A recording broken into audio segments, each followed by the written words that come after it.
தமிழ்நாடு சட்டமன்ற தேர்தலில் 85% தாண்டி இருக்கிறது வாக்குப்பதிவானது. இது குறித்த கூடுதல் தகவல்களோடு இணைகிறார் நமது செய்தியாளர் அபினேஷ். அபினேஷ், தகவல்களை பதிவுபடலாம். தமிழ்நாட்டில் இன்று நடைபெற்றக்கூடிய சட்டமன்ற பொதுத் தேர்தல் வாக்குப்பதிவுல ஒரு வரலாறு காணாத ஒரு வாக்குப்பதிவு நடைபெற்றிருக்கிறது.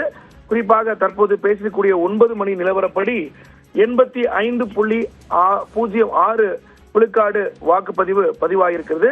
தொடர்ந்து இந்த எண்ணிக்கை இன்னும் நாளை காலை வரை அப்டேட் ஆகிறதுக்கான வாய்ப்பு இருக்குது. 85.90 வரை இது அப்டேட் ஆகிற வாய்ப்பு இருக்கு. ஏன்னா தொடர்ந்து தமிழ்நாடு முழுவதும் 234 சட்டப்பேரவை தொகுதிகளிலும் இந்த அப்டேட் பண்ணக்கூடிய அந்த பணிகள் என்பது தொடர்ந்து நடைபெற்று வருகிறது. அந்த அடிப்படையில கரூர் மாவட்டத்துல அதிகபட்சமாக 92.66 விழுக்காடு வாக்குப்பதிவு சதவீதம் பதிவாகியிருக்கிறது என்பது மிக முக்கியமான அம்சமாக பார்க்கப்படுகிறது.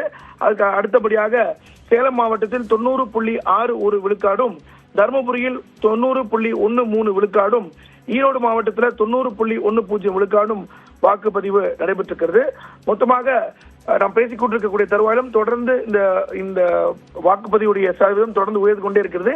தற்போது நம்ம பேசிக் கொண்டிருக்கிற இந்த தருவாயில் கூட தமிழ்நாட்டில் 234 சட்டப்பேரவை தொகுதிகளிலும் பதிவாகக்கூடிய வாக்குப்பதிவு சதவீதம் 85.07 உயர்ந்திருக்கிறது. நான் முன்பே சொன்ன மாதிரி இந்த அப்டேஷன் ப்ராசஸ் தொடர்ந்து த்ரூ த நைட் ஃபுல்லா நடக்கும்.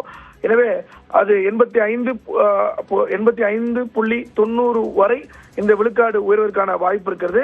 அந்த அடிப்படையில சுமார் 4.80 வாக்காளர்கள் வாக்களிப்பதற்கான ஒரு சூழல் அப்சல்யூட் நம்பர் கிடைச்சிருக்கு.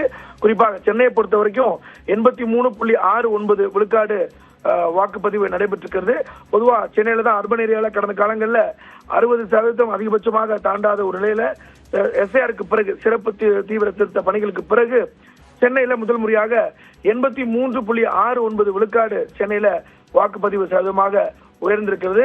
அதிலும் ஆர்கே நகர் சட்டப்பேரவை தொகுதியில 90.48 விழுக்காடு வாக்குப்பதிவு நடைபெற்றிருக்கிறது. அந்த வகையில தமிழ்நாடு முழுவதும் தற்போது 85.07 விழுக்காடு வாக்குப்பதிவு சதவீதம் பதிவாகியிருக்கிறது. மோனிஷா.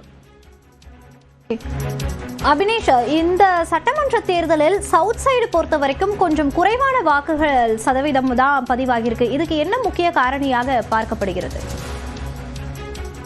பொதுவாகவே இந்த எஸ்ஆருக்கு பிறகு சதர்ன் ரீஜியன்ல குறைஞ்சிருக்கு அப்படிங்கிறத பார்க்க முடியுது. ஆனா சதர்ன் ரீஜியன்ல கூடி இருக்கு. ஆனா ஒட்டுமொத்த டேட்டால தென் மாவட்டங்கள்ல கம்பேர் பண்ணும்போது வாக்குப்பதிவுடைய சதவீதம் குறைஞ்சிருக்கிறது. அதுக்கு பல ஃபேக்டர்ஸ் சொல்லப்படுது. அந்த அடிப்படையில நீங்க திருநெல்வேலி உள்ளிட்ட டவுன் சவுத்துல 80% கூட தொட முடியாம இருக்கு. குறிப்பா திருநெல்வேலியில பார்த்தோம்னா 77.89 விழுக்காடு தான் இருக்கு. அதே போல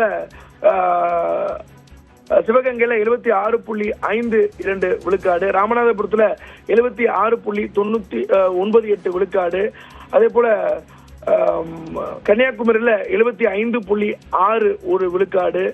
இப்படி தென் மாவட்டங்கள்ல சுமார் 75க்கு மேல் சதவீதம் மட்டும்தான் வாக்குப்பதிவாயிருக்குது. இதுல பல நுகான்சஸை பார்க்க வேண்டியிருக்கு. இன்னும் முழுமையா அந்த அப்டேஷன் வந்த பிறகு அதுல என்ன காரணம் அப்படிங்கறத ஒரு முழு விவரமா தெரிய வரும். மோனிஷா, விவரங்களை பதிவு செய்தமைக்கு நன்றி அபினேஷ்.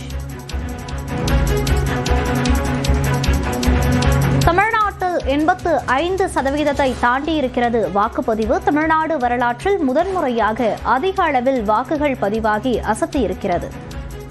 தமிழ்நாடு சட்டமன்ற தேர்தலில் 85.06% வாக்குகள் பதிவாகி உள்ளதாக தேர்தல் ஆணையம் அறிவித்திருக்கிறது.